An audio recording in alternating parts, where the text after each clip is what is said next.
Então, vamos lá, gente. Boa noite a todas que estão aqui e a todos e todas que nos verão depois. Eu vi que movimentamos um pouquinho hoje, né, as perguntas aqui.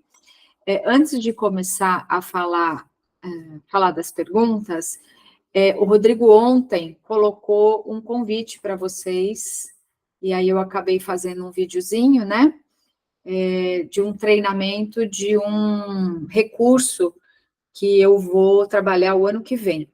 Então, é mais um recurso que o consultório vai ter para o ano que vem, contando com um agente de inteligência artificial. Então, tudo que eu tenho dentro da minha cabeça, tudo que eu escrevi, vai ser alimentado como se eu pegasse um funcionário e treinasse esse funcionário para poder interagir em tempo real com as pessoas que fizerem as perguntas. Então, eu vi que algumas de vocês já estão participando, né, do grupo teste, é um grupo piloto, para a gente ver como é que vai funcionar mesmo, porque esse agente não vai pegar informação genérica, não vai pegar informação da internet, vai pegar a informação que eu colocar lá dentro. Então, todos os textos que eu escrevi, todo o material que eu já produzi, ele vai ser como se fosse um livro de consultas. Então, o agente vai ter condição, não de falar por mim, né? Porque tem coisa que o agente não tem condição de responder. Então, quando a pergunta ficar muito pessoal, ele vai falar com o humano, vai falar com a Ana, tá?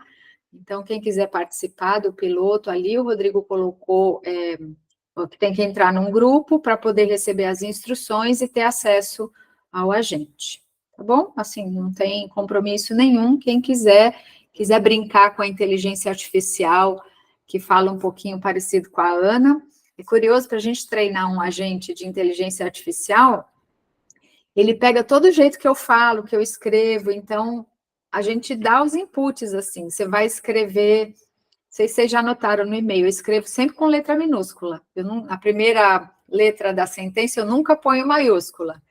Já me corrigiram, falei, não, mas é assim que eu quero escrever, esse é meu jeito de escrever, eu assino meu nome com letra minúscula. Então, a inteligência artificial, eu pedi para colocar desse jeito, né, para ficar bem com a cara da Ana. Vamos ver o que vai dar. Novas tecnologias, né, gente? Temos que aproveitar e ver o uso disso, porque aí, para quem for, porque eu vou ampliar os métodos de atendimento ano que vem. Então, vão ter outras formas de atendimento. E aí, para quem quiser usar esse recurso, vai poder interagir 24 horas por dia. Se quiser passar o dia inteiro conversando com a inteligência, tira foto, fala o que eu estou comendo, quanto eu estou comendo, e vai fazendo as perguntas, e o que o agente tiver de conhecimento ali, ele vai poder responder. E o que ele não tiver de conhecimento, ele vai mandar falar comigo. Tá? Vamos ver como é que vai ser essa experiência. Então, vamos lá. Estou vendo aqui a pergunta que a Mariana acho que foi a primeira pergunta, foi a que a Mariana colocou. Deixa eu ver. A Jéssica tinha colocado uma pergunta sobre queda de cabelo, mas eu já respondi para ela no privado. Então, depois foi a pergunta da Mariana, né? Sobre diferença entre pastas de castanha de amendoim, quais devem ser priorizadas. Então, essa é uma pergunta. Tem uma outra aqui que eu quero reunir aqui, que é geral, né? Que é coisa para viagem, que alguém fez uma pergunta e várias pessoas colocaram. Então, também a Nilza perguntou sobre deixar lentilha e grão de bico de molho e depois congelar. Respondo. Sugestão de cardápio, café da manhã, almoço, para bater meta de proteína, isso eu quero comentar, isso é um tema que eu quero comentar, que eu acho que pode ser útil para muita gente. Contraindicado, espinafre. Eu não sei quem é que escreveu aqui. Aqui nos Estados Unidos tem muito... Fui eu. Foi você, Thalita? Tá joia. Então, eu também respondo isso, que é do nitrito. Aí, sugestão para passar no pão de café da manhã. Depois, a questão das viagens, né? Aí, óleo vegetal. Eu vou pegar a pergunta da Mariana que fala das diferenças de pastas, com um pouco do que a Clarice está falando sobre os óleos também, né? Então, vamos lá. As pastas de oleaginosas, elas todas têm, assim, pasta de castanha de amendoim. Elas têm todas uma característica bem parecida, tá? Eu não sei se todo mundo sabe, amendoim não é uma castanha. Amendoim não é parente da castanha de caju, da castanha do Pará, do pistache, da amêndoa. O amendoim é parente do feijão. Se vocês olharem, o amendoim vem dentro daquela casquinha, que é como se fosse uma vagem de feijão. Só que, então, o amendoim é uma leguminosa. Só que esta leguminosa, chamada amendoim, tem um teor de gordura diferente das demais castanhas, dos demais leguminosas. Tem muita gordura, né? Tem um teor de proteína parecido com feijão, grão de bico, lentilha, ervilha, mas tem um teor de gordura muito maior. Então, e esse teor de gordura se assemelha à gordura contida nas castanhas e sementes. Então, ele não é desse grupo, botanicamente falando, mas nutricionalmente falando, ele está nesse grupo, tá? Então, daí já responde um pouquinho a pergunta da Mariana, que não tem muita diferença entre elas. Talvez, se a gente for pegar ali na unha mesmo, a gente vai ver que o amendoim tem um tico a mais de proteína.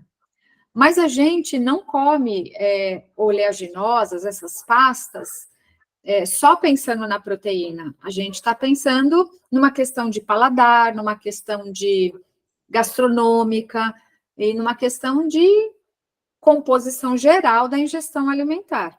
Então, do ponto de vista prático, tanto faz você pegar uma pasta de amêndoa, uma pasta de caju, uma pasta de amendoim, uma pasta de gergelim e por aí vai. Tá? Não vai ter muita diferença, não. O que eu vejo também de diferença, mas são as pastas prontas, né? A castanha de caju, por exemplo, quando a gente bate, ela fica lisinha. É uma castanha que ela tende a ficar com pouco grânulo. Se vocês baterem amêndoa, tem que ter aqueles liquidificador super power para deixar ela mais lisinha. A castanha de caju já fica mais lisinha. Mas isso são questões gastronômicas, não são questões nutricionais. Tá bom? E as pastas, de forma geral, você já fala, Mariana, e as pastas, de forma geral, elas não são alimentos ricos em carboidrato, tá? Elas realmente vão ser muito mais concentradas em gordura. Depois proteínas e depois os carboidratos. Pode falar, Mariana. Se a gente olhar as marcas mais limpas, assim, do rótulo, né, que às vezes é a castanha e água, uma castanha e um sal, tem alguma diferença entre comprar isso pronto ou fazer em casa? Não estou falando daquelas de marcas que tem muita coisa na lista, né, mas as mais limpinhas, assim.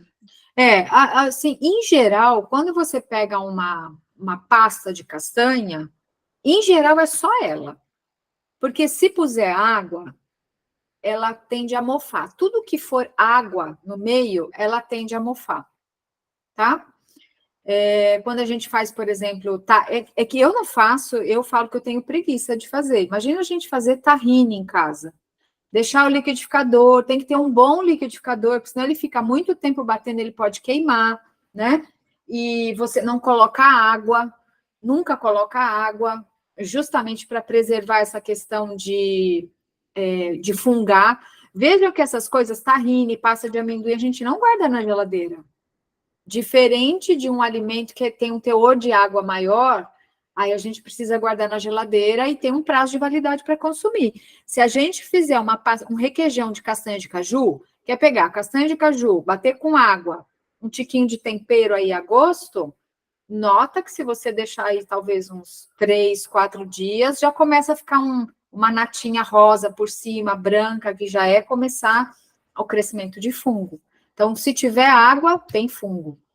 E aí, Mariana, eu, assim, a todos, né, recomendo, assim, não comprar essas pastas que tem açúcar, que tem sei lá, tem conservante, tem umas coisas aí que não tem nem por que ter, né? Imagina, ter conservante um negócio, tá? E não comprem com açúcar. Se vocês quiserem, alguém colocou aqui que usa tahine com melado. Tahine com melado, se vocês olharem nas recomendações que eu passo, para adulto, né? Para criança eu não passo. O tahine com melado é uma opção que a gente tem, gostosa, para o meu paladar é maravilhosa, e nutritiva. Então, a gente pode adoçar essas pastas em casa. Adoça com açúcar de coco, com açúcar mascavo, com melado, com mel, quem usa mel, com agave, com mel de tâmara, aí fica a gosto individual, tá? Beleza, então já vou na sequência. Eu ia falar dos óleos aqui, eu vou pegar essa questão dos óleos. Então, sobre os óleos vegetais, coco, azeite, girassol, o de linhaça só uma colherinha na salada. Faz alguma consideração para usar no preparo de comidas quentes? Olha só, os óleos, a gente já falou aqui algumas vezes, essa é uma pergunta que sempre vem e eu acho sempre importante da gente falar.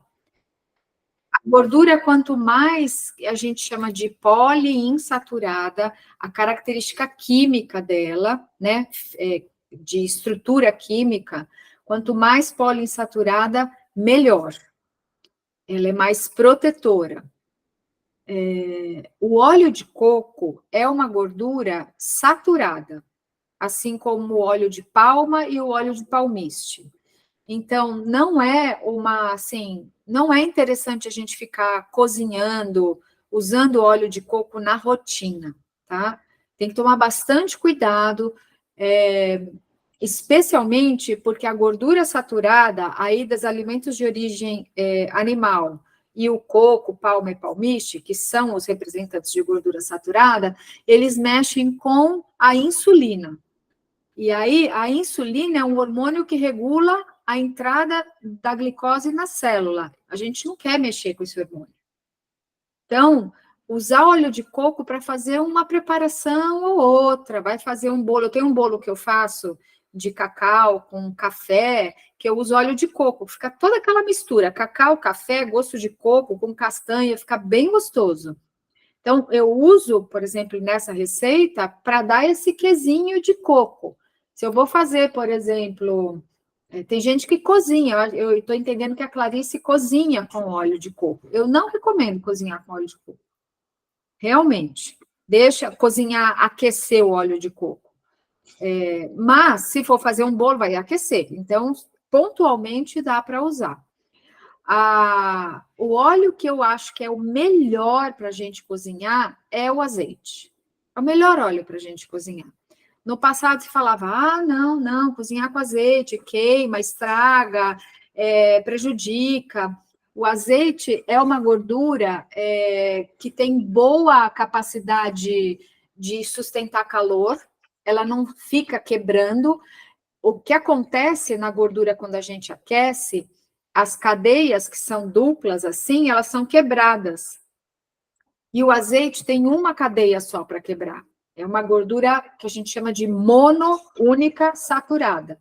As outras, o óleo de gergelim, de girassol, de soja, de canola, o óleo de linhaça, é tudo gordura poliinsaturada, tem várias duplas ligações deles.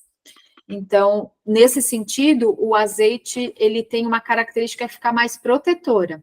E outra coisa, gente, ninguém faz, eu ia falar que ninguém faz, mas eu não recomendo fazer e acho que vocês não fazem. Colocar azeite numa panela, ligar o fogo e esquecer da vida. Não botar uma cebola, um alho poró, ou botar um alimento ali. A gente não deixa o azeite no fogo ligado e vai esperar sair a fumaça para daí botar o alimento.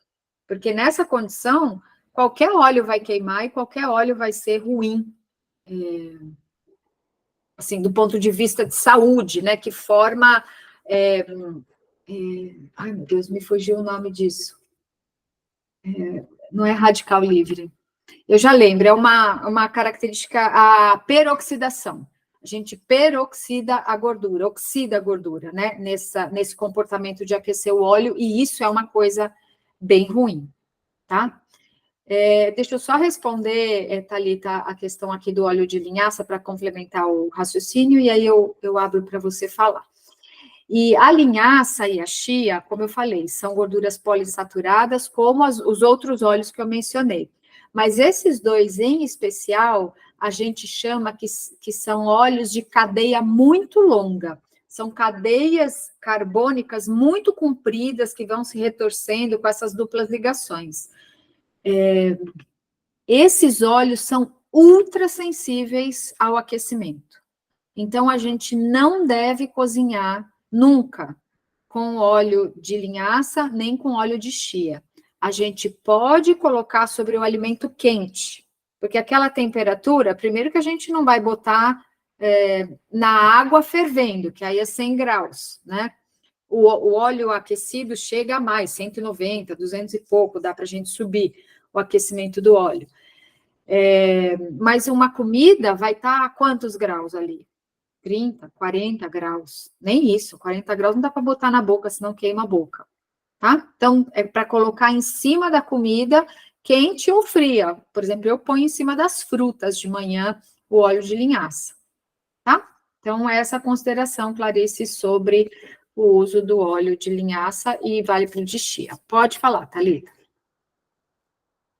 Eu queria perguntar sobre justamente o que você falou do azeite, né, para usar na panela quente. Eu usava muito azeite porque o cheiro é maravilhoso, só que eu parei de usar porque falam que não pode esquentar, e falava que se sair qualquer fumacinha já era, já perdeu, o azeite já virou o pior óleo que existe. Só que é meio impossível você refogar alguma coisa e não esquentar a ponto de você ver que está subindo um vaporzinho, Então, uma fumacinha, sei lá o que é. Quando você está falando que está subindo um vaporzinho, assim, uma fumaça, já é com outro alimento na panela, não é só o azeite. Você não liga a panela, liga o fogo e bota o azeite e espera sair a fumaça para daí colocar outros ingredientes. Você já põe ali para fazer uma refoga. E o que acontece com azeite, acontece com qualquer outro óleo. Vejam, observem em feira livre, quando você vai na barraca do pastel. Aquele óleo lá, aquele óleo é bem complicado. Vocês podem ver que aquilo fica saindo fumacinha. Aquilo está formando um composto chamado acrilamida, que é um composto que forma quando a gente queima o óleo, né? Mas em casa a gente não faz isso. Mesmo se a gente for fritar uma batata em casa, que eu nem sei quem frita batata em casa hoje, né? Mas, enfim, eu lembro que eu cresci com a minha mãe fritando batata em casa. Ela aquecia um pouquinho o óleo, e na época acho que era óleo de soja que ela usava, e assim que já dava, experimentava uma, já punha a batata ali, não esperava aquele negócio ficar queimando. Tirava a batata que fritou e já põe outro lote de batata ou desliga o fogo. Não é o que acontece em feira livre, mas aqui eu não estou recomendando que ninguém coma em feira livre. Mas é isso, Thalita, se fizer isso com o azeite e fizer isso com outros óleos, vai dar ruim do mesmo jeito. Essa fumaça que sai quando você está refogando uma cebola, um alho, ela não é do óleo queimado, ela é do vapor subindo mesmo, do alimento sendo cozido, do pouco de água que está ali. Tá? Legal, obrigada. Imagina. Aqui, continuando ainda na pergunta da Clarice, para já fechar, né? Viajei recentemente de carro para outro estado e consegui levar pastinha de tahine. Essa aqui vai entrar na questão das pastinhas, do que levar para viagem. Deixa, daqui a pouquinho eu volto para cá. A pergunta da Nilza, né? Se pode deixar as leguminosas, congelar as leguminosas de molho, que depois que faz o remolho, congelar. Pode. A gente faz o remolho, escorre bem, veja se consegue dar uma boa secada, deixa na peneira, né? E depois separa nas porções que você vai querer para cozinhar depois, né? Porque não dá, eu não sei se vocês fazem isso, mas não pode. Nenhum alimento. Descongela e recongela. Não dá, não pode, tá? Se descongelou o feijão, eu tirei um feijão, vou comer o feijão. Ah, sobrou muito, eu volto para o freezer. Não pode. Esses dias veio uma moça me ajudar aqui, ela come carne, estava conversando comigo, aí ela falou, não, eu compro um pedaço de carne e ponho no freezer. Aí eu tiro, descongelo, tiro os pedaços que eu quero e volto para o freezer. Da outra vez eu tiro, descongelo, tiro mais pedaço e volto para o freezer. Esse é o tipo de coisa que não pode nunca fazer, né? Cada vez que descongela, aumenta o crescimento bacteriano. Então, uma vez a comida descongelada, não pode ser congelada, comida pronta, tá? Mas, por exemplo, hoje eu estava com grão de bico só cozido na água, congelado. Aí eu fiz um panelão de um refogadão de grão de bico com legumes e tudo. Sobrou. Poderia congelar? Não, não poderia congelar. Não deveria, poderia, claro que eu posso, né? Dá para fazer isso, mas não recomendo o congelamento desse tipo de coisa. Agora, vai congelar uma lentilha crua. Aí depois eu vou cozinhar na panela de pressão, refogar. É uma outra característica do alimento. O alimento está cru, congelei cru, e depois congelo cozido. É a melhor coisa para fazer? Não é a melhor coisa para fazer, mas é uma estratégia para quem assim fala, nossa, eu não estou comendo feijão porque eu esqueço de deixar de molho. É melhor fazer isso do que não comer. Tá? Então, é uma alternativa, sim. Eu mesma, o que eu faço? Eu não congelo ele demolhado. Os feijões que eu compro, até fiz um post sobre tipos de feijão no Instagram, que eu coloquei no Stories, deu bastante comentário ali. Eu compro feijão orgânico. E os feijões orgânicos, muito comum ter caruncho. Então, quando eu chego em casa, eu coloco no freezer. Antes de lavar, de tudo, eu guardo os feijões no freezer. Especialmente os orgânicos, tá? Então, dá para a gente deixar os crus no freezer. E depois descongelar, pode deixar ele molhado também, né? Demolhado. E depois cozinhar. Tá bom? Dá para fazer isso com todas as leguminosas. Até tofu dá para congelar. A diferença é que a hora que a gente descongela um tofu, ele fica bem mais duro. Não sei se vocês já congelaram tofu. Eu nunca congelei tofu soft, aquele bem molinho que quase que parece um requeijão.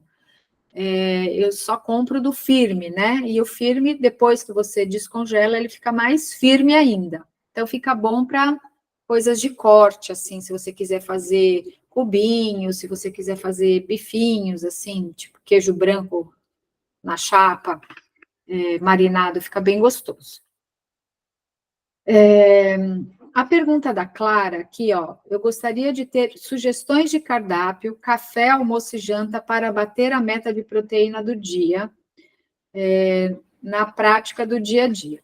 Então, olha, essa é uma pergunta que eu vejo muita gente fazer, e veja só, bater a meta de... O que é bater a meta de proteína? Eu tenho uma recomendação geral de ingestão de proteínas por quilo de peso. A recomendação é de 0,8 a 1 grama por quilo de peso. Então, vamos pegar uma pessoa que tem 50 quilos, vai precisar 8 vezes 5, 40, né? 40 gramas a 50 gramas de proteína por dia, se ela pesar 50 quilos. Tá, então se eu comer, vamos fazer conta de padeiro. Se pegar 50 gramas de proteína, tá tudo resolvido, eu não preciso mais me preocupar. Não é verdade. Vai variar com o meu estado de metabolismo. Se, por exemplo, eu faço muito exercício físico, se eu sou sedentária, se eu estou em estado de recuperação de saúde, se eu estou amamentando, se eu estou grávida, várias situações que vão pedir um ajuste da ingestão proteica. Então, vocês sabem, porque vocês já passaram em consulta, vocês sabem que eu trabalho desse jeito. O que eu olho? Eu olho o exame de sangue. Então, se o valor da ureia está numa faixa boa, significa que qualquer que seja o volume de proteína que você esteja comendo, 0,8, 0,5, 1, significa que está adequado para a sua necessidade. Então, a pergunta que a Clara faz não tem uma resposta direta. Quanto de proteína eu tenho que comer? Eu posso usar isto como uma referência, 0,8 a 1 grama, sabendo que eu vou fazer a prova dos 9 a hora que eu dosar a ureia no sangue. Tá? Então, eu não vou ter proteína só nas leguminosas, eu tenho proteína nos cereais, eu tenho proteína nas oleaginosas, eu tenho proteína em quantidade pequena, não muito significativa, nas frutas, nas verduras e nos legumes, nas batatas também é uma quantidade muito pequena. Então, eu vou escolher cereais mais proteicos, do tipo aveia. Aveia é um cereal fácil, versátil, gostoso e com alto teor de proteína. Tem na casa de 16, 17% de proteína. E vou escolher as leguminosas para compor a minha refeição. Eu posso comer feijão, grão de bico. Eu, por exemplo, eu consumo cerca de 1 concha de feijão na hora do almoço. Jantar, eu não como feijão em caldo. Eu vou comer, por exemplo, agora eu comi tofu. Comi 100 gramas de tofu. Por que eu sei que são 100 gramas? Você pesa, Ana? Não, não peso. Eu compro da Samurai Tofu. Samurai Tofu vem 300 gramas. Eu tiro 1/3, 1/3, 1/3. Então, eu sei que são mais ou menos 100 gramas, tá? Então, agora eu acabei de fazer um tofu mexidinho com legumes para mim, 100 gramas. 1 concha de feijão no almoço. Normalmente, eu como aveia no café da manhã. Eu não sou referência para todo mundo, mas eu não preciso suplementar proteína para ter uma ureia compatível com a minha necessidade, ou com uma necessidade adequada, uma ureia de nível bom. Então, a resposta é, não tem como colocar um dado fixo, porque a Márcia tem 2 Márcia aqui, né? A Márcia Bianco vai precisar de um tanto, a Márcia Franco de outro, a Nilza, a Thalita, a Carla, eu, cada uma aqui vai precisar de um tanto de proteína baseado nas suas necessidades individuais, tá? Então, a resposta que posso dar para a Clara é colocar leguminosas, então arroz, feijão. Eu quero colocar uma mistura. Põe um tofu mexido, põe um bolinho de grão de bico, um falafel, um purê de lentilha adicional com outros legumes e verduras. Coloque leguminosas, no mínimo, no almoço e no jantar. Priorize as leguminosas. O meu prato, por exemplo, eu sempre recomendo, né? A gente colocar 1/4 de cereal, 1/4 de leguminosa. Mas nada impede de você colocar, entre cereais e leguminosas, colocar um pouco mais de leguminosa, sei lá, 2/3 de leguminosa e 1/3 de cereais. Não tem problema fazer isso, né? Para gente que é adulto, tá? Para criança é outra coisa. Aqui, por exemplo, a Thalita tem um bebê, isso que eu estou falando não vale para a Bianca. Vai valer só para a Thalita, que é adulto. A Carla, que tem a Ana Clara. A Ana Clara é maior, já é uma criança maior, mas ela vai obedecer a regra das crianças, não a regra dos adultos, tá? Criança tem que comer 2/3 do volume de comida de cereais e de leguminosas, porque vai concentrar o teor de proteínas e de carboidratos, tá? Então, a sugestão de cardápio, assim, café da manhã dá para a gente colocar um tofu mexido, dá para colocar aveia, dá para colocar, quem gosta de coisa salgada, né? Hummus, tofu, um creminho que a gente pode fazer de castanha de caju com tofu, como se fosse um requeijão. Dá para fazer panqueca de trigo sarraceno, que é mais proteica, tá? Então, talvez a terminologia que a Clara tenha colocado, bater a meta de proteína, que meta é essa que nós estamos falando, né? É a meta de deixar a nossa ureia num nível adequado, tá? Alguém levantou a mão aqui ou escreveram no... Alguém que saiu, a Mariana, escreveu que precisava sair. Tá bom, tá já. Tem que eu vi pular um negócio aqui. Deixa eu ver aqui. Então, a Thalita perguntou sobre o espinafre, né? Eu não sei, Thalita, o tipo de espinafre que tem aí, se é o mesmo que tem aqui.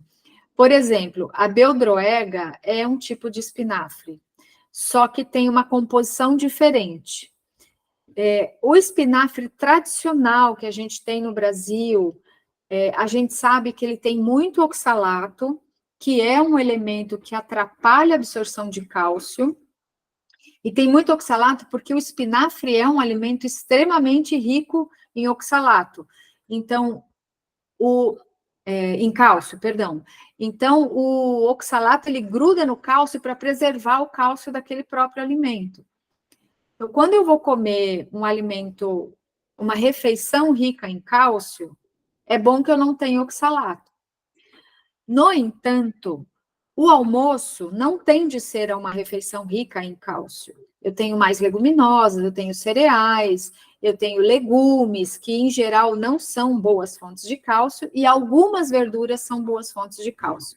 Então, a gente tende a ter um teor de cálcio um pouco mais concentrado quando a gente vai, por exemplo, usar um leite vegetal, que aí sim eu tenho uma adição significativa de cálcio.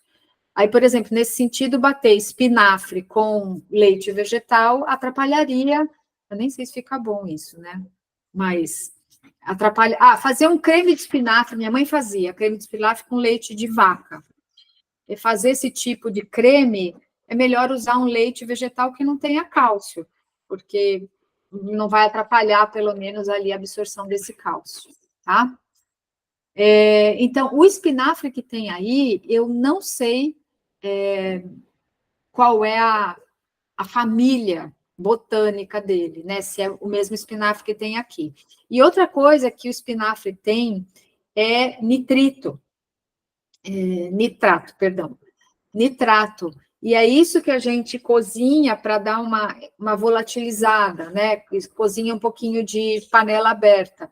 Nesse sentido, é melhor não comer as folhas cruas. Tem gente que come salada de espinafre.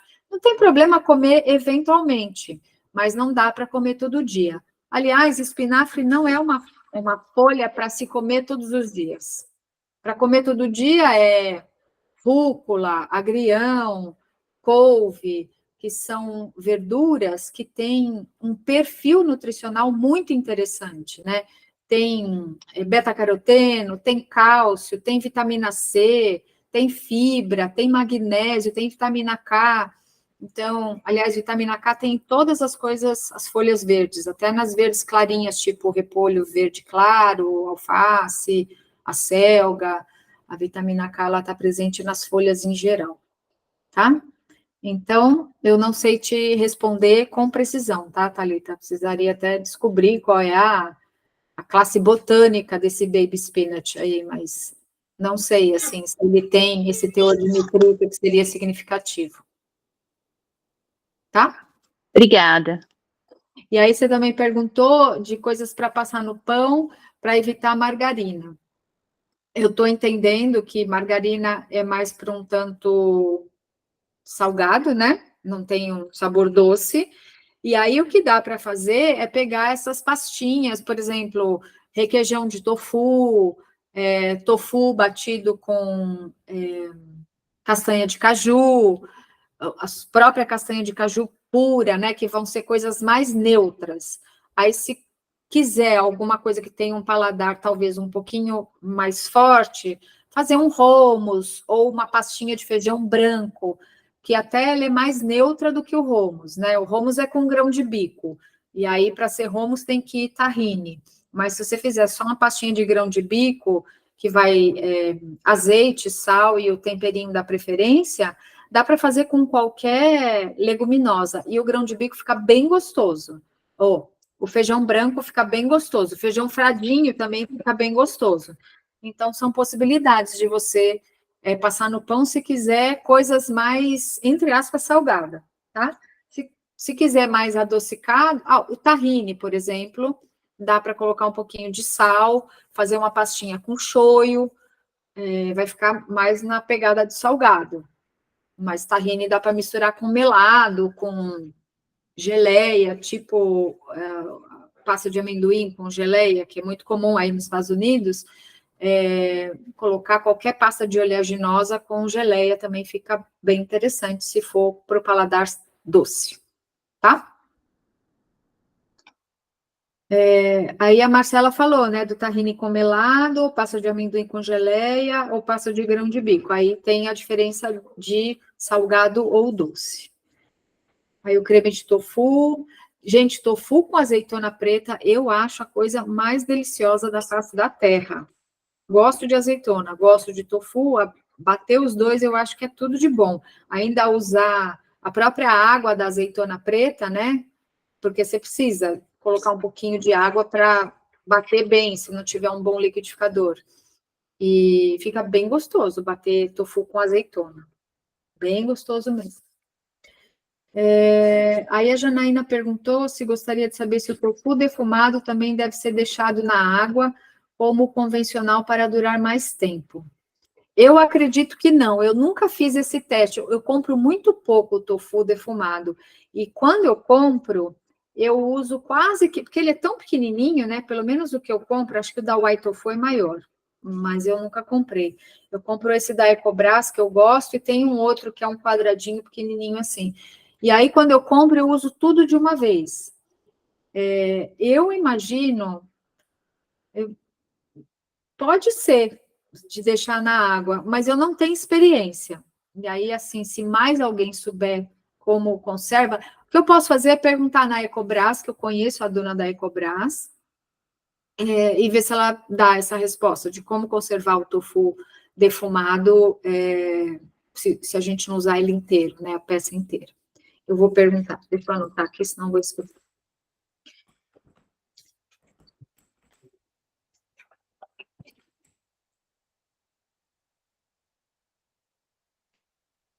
Tá legal. Seguindo aqui. Ela também está perguntando ideias de lanches veganos para a escola. Eu não sei se é para a escola de criança ou de adulto, né?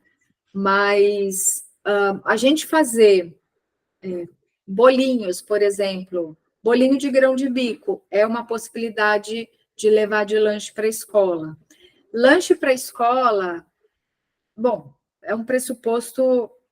Fruta sempre tem que ir para a escola de adulto e para a escola de criança.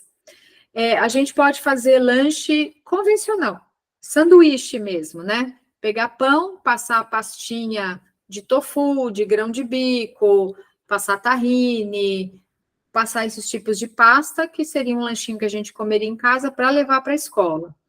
Existem bolinhos que a gente faz assim, tipo cupcake, que é aveia, banana e maçã. Faz uma misturinha, que a aveia dá bastante liga, e a banana é um bom agente ligante. Então, primeiro, tem que gostar de banana, né? E eu sempre acho que a banana nanica é melhor, porque ela é bem mais docinha e ela fica mais, como que eu vou dizer? Mais pegajosa mesmo, né? A liga da banana nanica, eu acho que é melhor. Eu, pelo menos, quando vou fazer qualquer doce, essas coisas que vai usar banana, eu sempre prefiro a banana nanica, pela doçura e pela capacidade de ligar. Então, esses são coisinhas que eu acho que dá para fazer, né? Lanchinhos, por exemplo, a depender, se for para criança, se a criança já for grande, dá para fazer palitinhos de legumes, mandar embrulhado em potinho Tupperware, e depois no outro potinho molhinhos para passar. Novamente, depende do tamanho da criança, né? Se a criança tem autonomia para fazer esse tipo de coisa, e para adulto também dá para fazer assim. Outra coisa que dá para levar para a escola é fazer as aveias dormidas, esses overnights, né? Aveia, chia, leite vegetal, e aí põe no potinho e tempera com geleia, tempera com pastas de oleaginosas, pasta de amendoim, tahine, tempera com granola, tempera com fruta fresca na hora de comer.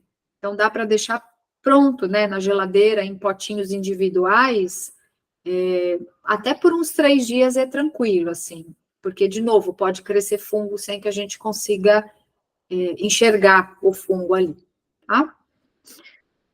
Então, já falamos aqui. Uso de legumes orgânicos, a Eliette perguntou. Uso de legumes orgânicos com casca, cenoura, chuchu, berinjela e tomate. Se há exceções sobre o uso de cascas. Por quê? Olha, eu pessoalmente, disso que ela citou aqui, cenoura, chuchu, berinjela e tomate, eu só tiro a casca do chuchu, porque ela tem umas pontinhas que parecem, não é um espinho, né, aquilo, mas também não faço assim questão de tirar ultra mega a casca do chuchu, daria para comer.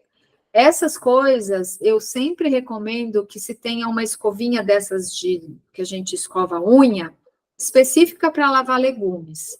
Então aí passa na superfície dos que são mais resistentes, né? Não vou passar essa escovinha no tomate, mas na cenoura, na beterraba, no rabanete, no nabo. A berinjela também acho que não comporta, a gente vai mais com a mão, ou se quiser uma buchinha vegetal para lavar. Eu não vejo problema, muito pelo contrário, em consumir as cascas. Inclusive, por exemplo, casca de banana. Tem gente que faz carne louca com casca de banana. Então, a gente consegue ter aproveitamento integral dos alimentos. O que acontece é que a gente não tem o hábito de fazer isso. Eu, por exemplo, eu não sei fazer a caponata de banana e carne louca, mas esse também é só pegar a receita. Mas eu não tenho repertório de fazer.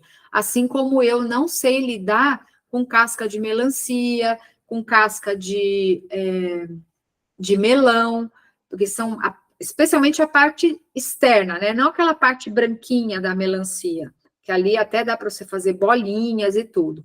A abóbora cabotiá, por exemplo, eu só como com casca.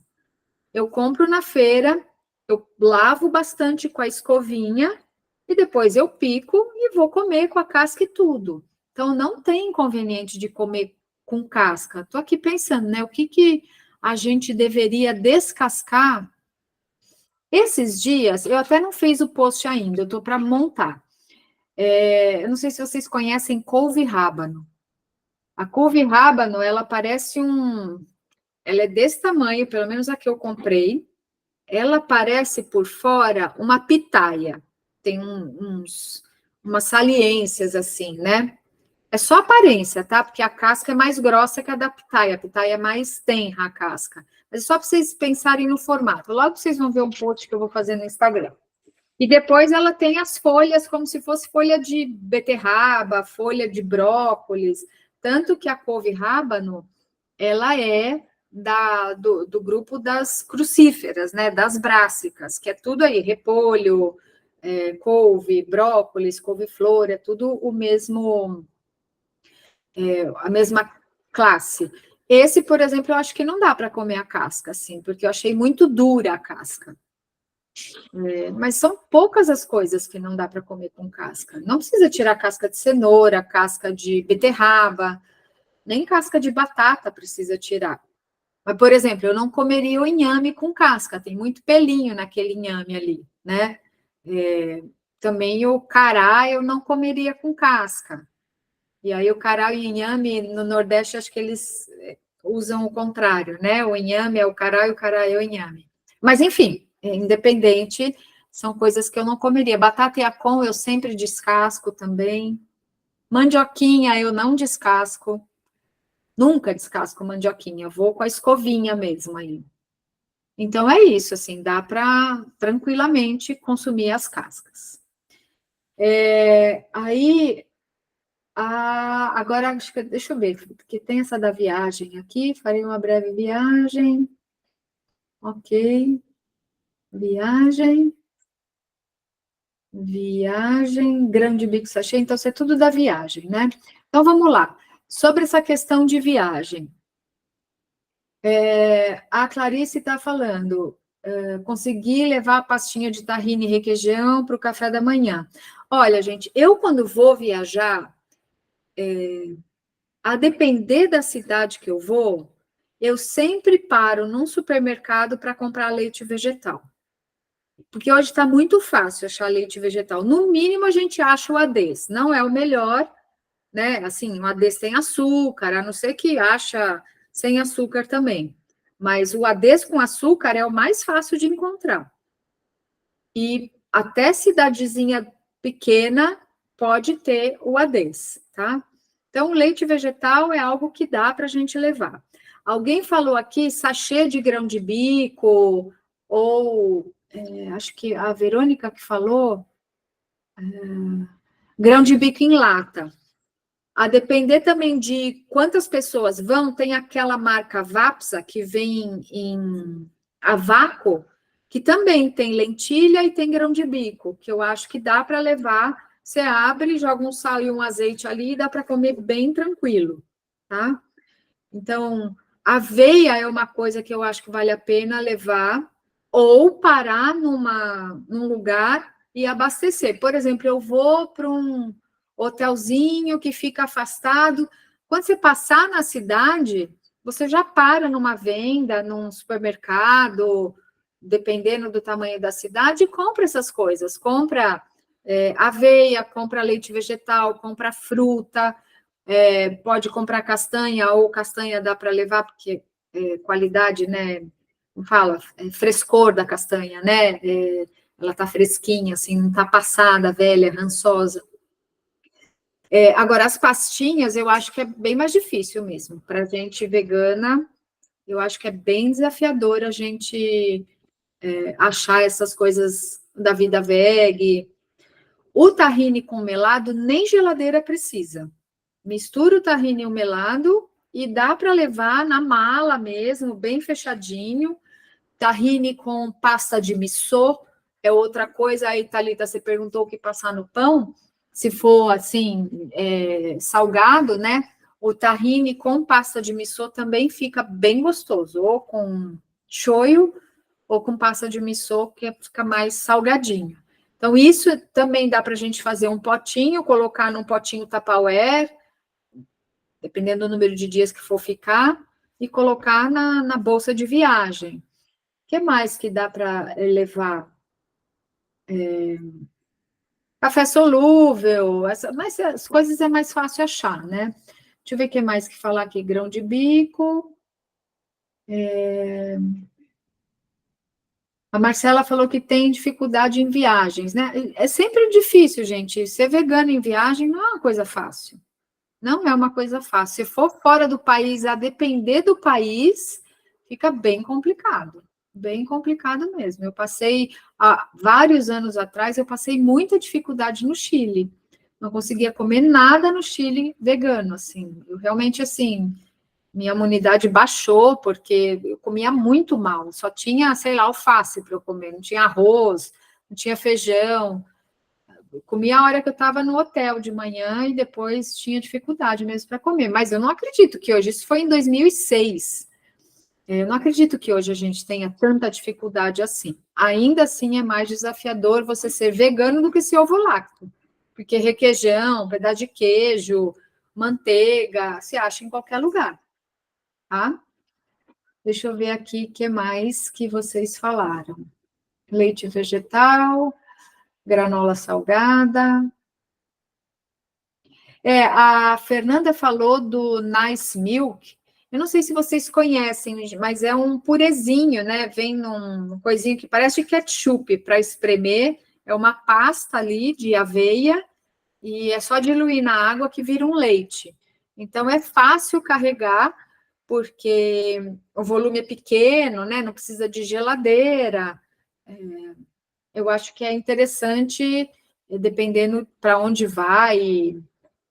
Agora, ela falou, né, para levar um liquidificador USB, que são aqueles shakers, né, coisinha pequenininha também, né. Grão de bico em sachê, PTS, eu não sou fã de PTS, vocês não me vêm recomendando PTS, eu não acho que PTS seja um alimento nutritivo, assim, sabe, ele é coringa, parecido com carne moída ou com carne em cubo, né? Mas, nossa, gente, dá um trabalho, tem que hidratar, depois tem que temperar. É um alimento, não é ultra processado, mas é mais do que processado, né? Pega a soja, extrai as coisas, tira o bagaço, depois extrusa tudo aquilo, esse processo, né, de extrusão, e daí faz os pedacinhos da carne. Pasta de amendoim também. O que você falou, Márcia? Peraí, que saiu aqui. Pasta de amendoim também dá para levar, porque não precisa de geladeira e pode fazer o leite. Exatamente, dá para fazer isso com pasta de amendoim. Pasta de oleaginosas, de forma geral, não precisam de geladeira. E aí elas são bem versáteis para passar no pão. Geleia é fácil achar em qualquer lugar, mesmo que são essas geleias assim, geleia da Mônica, né? Que é açúcar, açúcar, açúcar e um pouquinho de fruta ali, acha em qualquer lugar. Então, uma pasta dessa com geleia também dá para fazer. E para o leite, se a gente quiser, né? Eu gosto muito de café com leite. Então, para mim, tem que ter o leite, assim, eu gosto. Então, leite de aveia, leite de soja, se tolerar, né? Porque tem gente que tem mais estufamento com leite de soja. Eu acho que é isso, gente. Mais alguma pergunta? Alguma outra dúvida?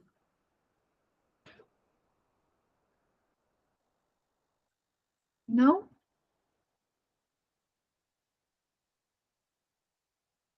Então tá, eu acho que era isso. Eu estou aqui na minha cabeça que eu tinha alguma coisa para comentar com vocês, mas não estou lembrando. Não é do agente, já falei.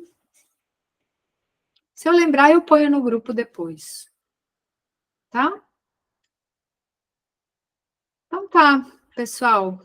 Obrigada pela presença de quem está aqui ao vivo. E qualquer dúvida, vocês escrevem lá no grupo. Eu vou deixar aberto até amanhã. Se tiver dúvida, aí você ou chama no privado também. Tá? Obrigada a você, Carla. Boa noite, viu? Obrigada. Boa noite, obrigada. Boa noite, até a próxima. Até a próxima.